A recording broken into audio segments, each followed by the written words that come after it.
friends.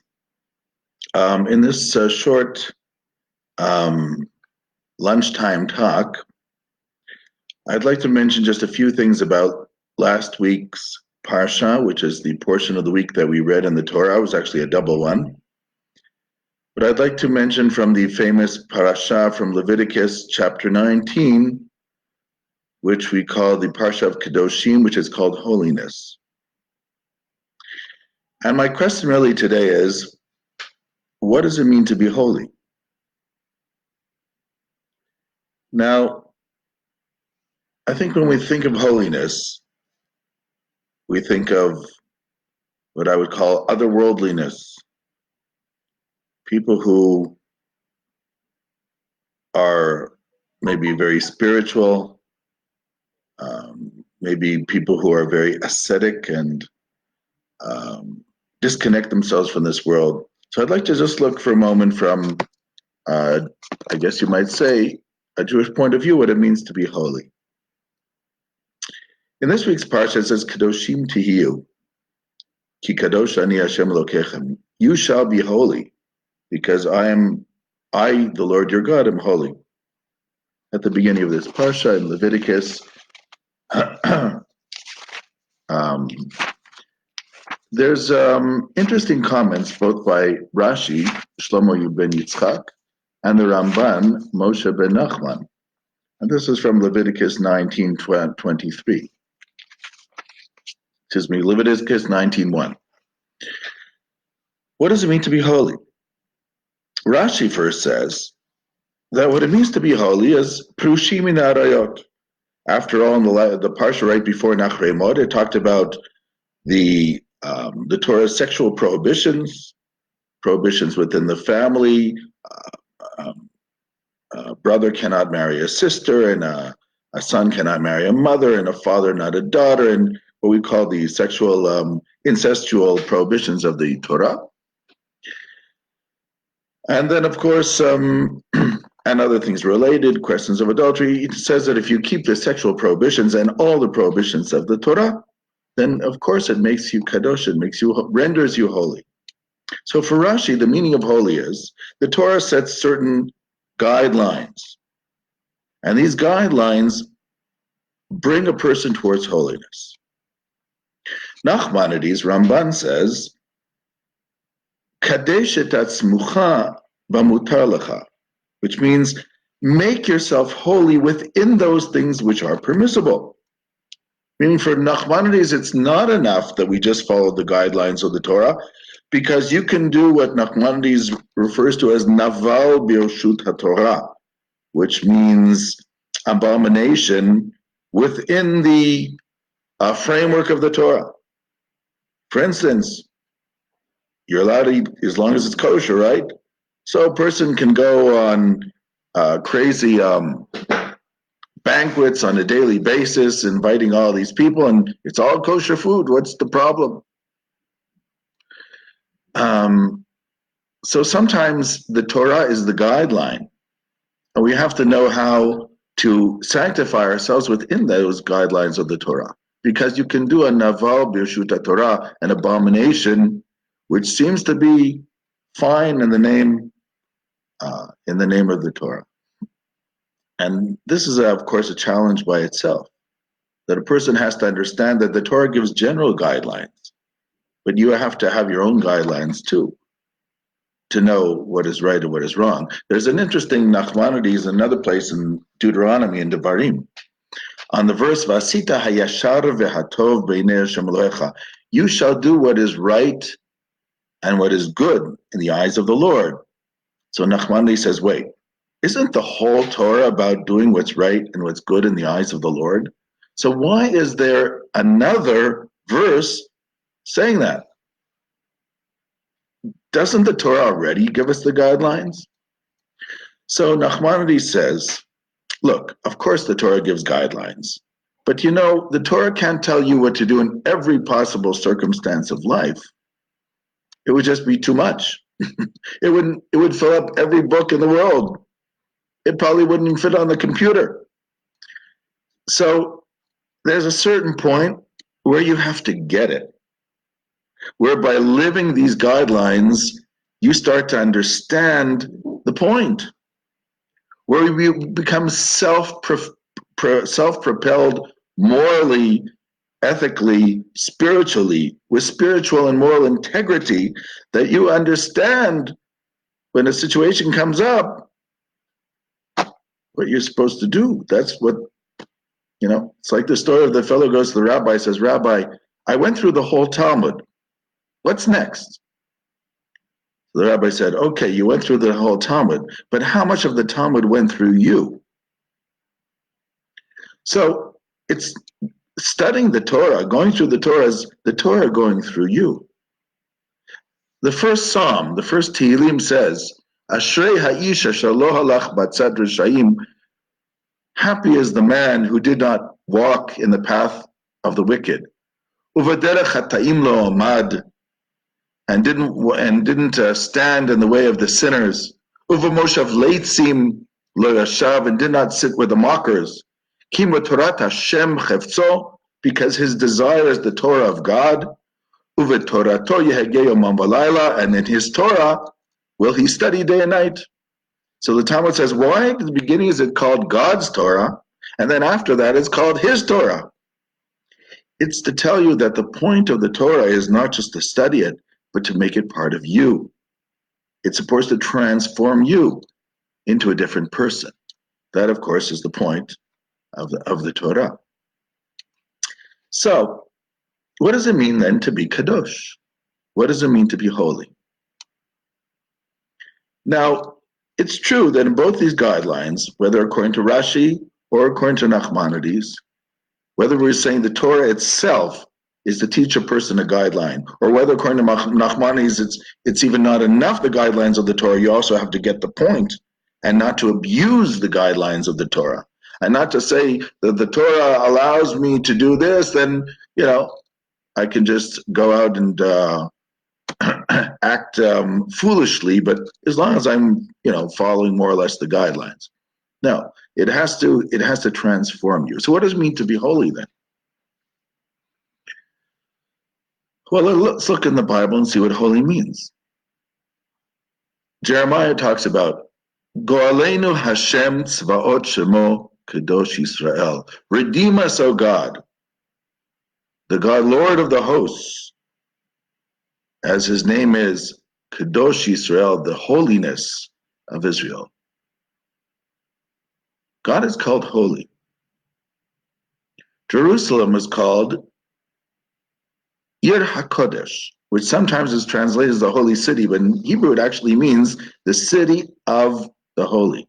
The land of Israel is called Eretz HaKodesh, which is sometimes translated as the holy land, Terra Sancta, but it's actually the land of the holy. The holy is God. Because there's a special relationship between the land and God's presence. And there's even a greater relationship between Jerusalem and the divine presence, and the Temple Mount of the divine presence. These are all called Kadosh, which means they are sanctified through God. Now in Hebrew, the word Kadosh actually means separated, slightly removed, separated. For instance, a harlot, one of the appellations for a harlot in the book of Deuteronomy is Kadesha, where the Torah says, Lo tia kadeshu kadesha b'Yisrael. There shouldn't be a kadesha. Kadesha is the same root as the word kadosh, meaning you can remove yourself in a holy way from society, and you can remove yourself in a more materialistic and animalistic way into society too. Because as human beings, we're supposed to be above the animals, but some human beings have the ability to be even lower than the animals. Because we have free choice and animals don't really. So we can either be higher than the angels or much, much lower than the animals. As you know, one nuclear bomb will ruin your whole day. So human beings have this possibility of being terrible beasts or being higher than the angels. To be holy means to strive to the holy side of your humane being. We believe that we are a soul within a body. This soul, of course, has many levels. It's called the ladder of Jacob in Kabbalistic lore, which means a ladder stands on the ground in the Jacob's dream and it goes all the way up to the heavens. So our soul is at the bottom of the ladder. But when we look into our soul, when you shake the ladder, you're shaking the top of the ladder too. And this soul connects us. But we live in a body which is very similar to the animals. So we can act just like animals and we can do a better job than the animals and be awful. The animals, when a shark surrounds another type of fish or something and for lunch, it's just doing it because it's hungry. But the ones that are left over, it'll bring back to the shore because it wasn't personal. With human beings, it gets very personal. So we can be actually much worse than the animals. But in the end of the day, we can also choose to be good. And that will make us even higher than the angels. So being holy, yes, is separating ourselves within ourselves. It's choosing the spiritual path, which is based on two levels, according to Rabbi Kook. Level number one, he calls human ethics or natural ethics. Natural ethics is what we understand to be a good person, something which is innate within the human being unless we try to distort it, unless we try to put personal interest before what we think is right. So there is a level bein adam lechavero, between man and man, which is in order to teach us how to be live with other people. And there are things between man and God. So he says there are two levels of ethics. The natural level of ethics is how we live with other human beings. And we have to actually develop our relationship with other human beings and become sensitized. The Torah has guidelines, but we have to learn how to sensitize these guidelines. I remember years ago, I was about 20 years old, and I was asked to fill in for a friend of mine who was teaching in 8th grade, and he was on reserve duty. And so I was called to fill in for him. Said, fine. So we were doing this chapter 19 in Vayikra and Leviticus. And I said to the kids, I said, how do you know that you're not supposed to gossip or slander somebody? So right away, somebody put up their hand. And they said, well, because it says in Leviticus 19, it says, Lo teshakru, you're not supposed to lie. And it also says, Lo talech rachil ba'amecha, you're not supposed to gossip about people and say bad things about them. So I said to this child, I said, let me put it this way. You're right, there is a verse like that. But if the only reason that you can think of not to gossip, if the only reason that you can think of the destructive power of character assassination is that there's a verse in Leviticus, you might actually fall into that one day. You have to understand why Leviticus is saying what it's saying, why Vayikra is saying what it's saying. Because the damage that you can do verbally to a human being is sometimes worse than killing them, because they're embarrassed to walk out their house the next day. And if you understand that, then you understand why the Torah set the guidelines and said things like this. So we have natural ethics, and then we have a higher level, which is the ethics between man and God, which in the Hebrew we also call the mitzvot between man and God, which are not always self-evident, but they're trying to teach us something more sensitized, something more subtle about human life sometimes. But we have to try to look for these type of things. I'll give you just one example that Rabbi Kook brings in an article, because this is a discussion by itself. Rabbi Kook, for instance, gives the example of, Jews don't eat milk with meat together. And the question is why? What's wrong with having a cheeseburger? It's the big deal. It's just milk and meat, right? I mean, I can understand if you want to be a vegetarian, but just mixing the milk with the meat, what's the big deal? Rabbi Kook says, in general, all the mitzvot between man and God are there to sensitize us in a certain way. And we have to try to discover what it is. And he gives, this is one of his examples. He says, when you look into nature and things in nature that are human beings eat, One of them is meat. Mankind has been meat eaters according to our tradition since the time of Noah, but it seems to be from time immemorial from the point of view of historians. Man always seems to like eating meat. Well, the Torah allows us to eat meat. Um, it allows the sons of Noah to eat meat as long as they kill the animal for it first. It allows Jews to eat meat as long as it's kosher meat from certain animals. But you can eat the meat. However, when you are eating meat, you have to realize that meat is a food that came into the world through an act of violence, an act of cruelty. You had to take the life of the animal to eat the meat. So even though the Torah permits it, you have to realize it. Now, if we look into nature and we think for a moment of a type of food that came into the world the exact opposite as an act of loving kindness. Well, a mother has a child, whether we're talking about a human or an animal, and this child cannot eat, right, if it's a mammal. And so it needs to wean, it needs some type of food, it doesn't have teeth. So nature gave the mother the possibility of being able to wean this child.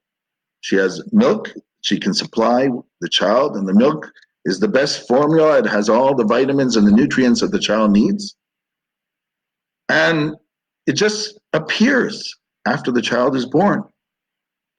And then the mother weans the child. And as soon as the child is strong enough and ready to eat regular food and stops nursing from the mother, milk disappears and they can now eat regular food.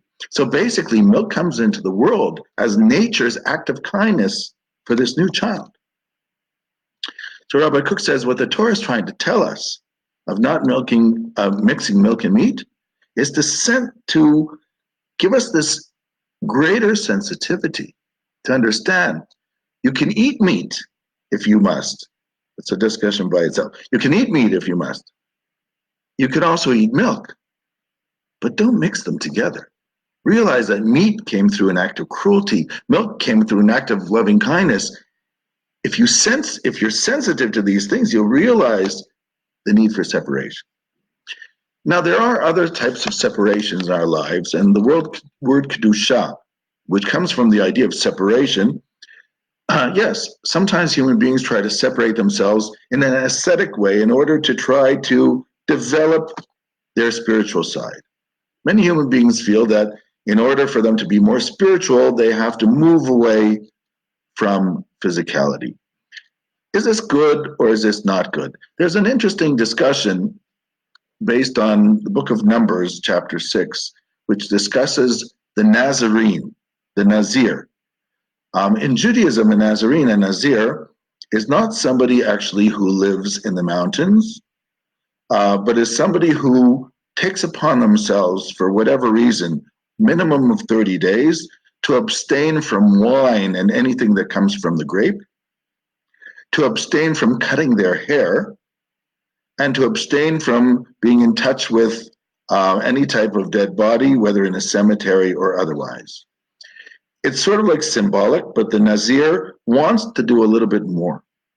They want to be holier than others. They want to be more separate. They want to be more actually ascetic, you might say. So this self-deprivation becomes in three issues. Issue number one is wine, which is the symbol of alcoholic drinks because it brings a person to a certain amount of lightheadedness.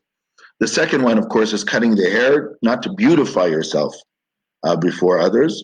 And the third, not to be in touch with the dead bodies, is like the level of the priests, who also had to keep away from being in contact with impurities. So the Torah gives the average person the possibility of being in the Nazir, trying to do a little bit more. You want to do more, we'll give you the chance. However, there's a very interesting controversy in the Talmud, in the tractate of Ta'anit, where the Talmud has an argument between two scholars of the Mishnah, two Tanaim, Rabbi Lezer and Rabbi Lezer Kapar, almost similar names. One of them says, why is it that the Nazir in the book of Bamidbar, in the book of Numbers, After they finish being a Nazir, meaning they took upon themselves these prohibitions for a certain amount of time, let's say a year, and when it's over, it says they have to bring a sin offering. So the first one says, why did the Nazir have to bring a sin offering? And the answer given is, because why are you adding on to the restrictions of the Torah? It's not enough, the restrictions the Torah gave you? You feel that you have to keep adding? In other words, according to this first opinion, I think it's the opinion of Reb Lezer, that why would you add restrictions? The Torah itself is teaching you how to be holy. Why do you have to be more holier than everybody else? So, in other words, between the lines, he's arguing, the Torah is actually trying to tell you not to add restrictions. Okay, you needed to do it for a certain amount of time, now you bring the sin offering. The second opinion is that no, the reason why that that the Nazir has to bring the sin offering is that if you really feel that you can use greater restrictions, that you're on a pedestal, a certain level where extra restrictions will do you good, why are you stopping? Why not do it your whole life? The second opinion is that the very fact that the sin offering is brought is because they stopped. Because what do you think? It's a joke. Sometimes you do more, sometimes you don't. Either it's something that's suitable to your soul or it's not suitable. Decide. This argument is really an argument on how, from a Jewish point of view, to understand, in general, self-deprivation and asceticism of things which are additions to the Torah requirements. Because the question is, if the Torah is teaching us how to be holy, why create more? So there are those who say, yes, you can create more because for certain individuals, it helps them. Doesn't mean it's for everybody, it does. And others, and Maimonides follows, let's say, the second view, then in general, it's not good to add prohibitions. Just try to embellish the things that you're doing now. Study more Torah, try to work on your personal character traits. Why add extra things? But this is a legitimate controversy, and it's been a controversy over the centuries. And there have always been individuals who have wanted to add restrictions and do more, whether it's fasting or studying through the night or other things having to do also with self-deprivation. But the point is, even according to both opinions, that in general, the Torah itself is there to teach us how to be holy. And what does it mean to be holy then? To be holy then is to recognize that the human being has a soul, that we are first and foremost a spiritual entity within a body. The body is important. The body is what we live in this world. We have to respect our body. We have to have a healthy body. The Torah says you have to be careful about your body, and about your life. But our goal is to see ourselves connected, that our roots are from above, that as human beings we are a soul, that we are striving to be higher than the angels. The word Adam in Hebrew, which is man, can be understood two ways. Simple meaning Adam from the word Adama, which God took us from the ground, Adama. But Adam can also mean Adameh, I want to be similar. And what do we want to be similar to? We were created in Tselem Elohim, which means in the likeness and in the image of God.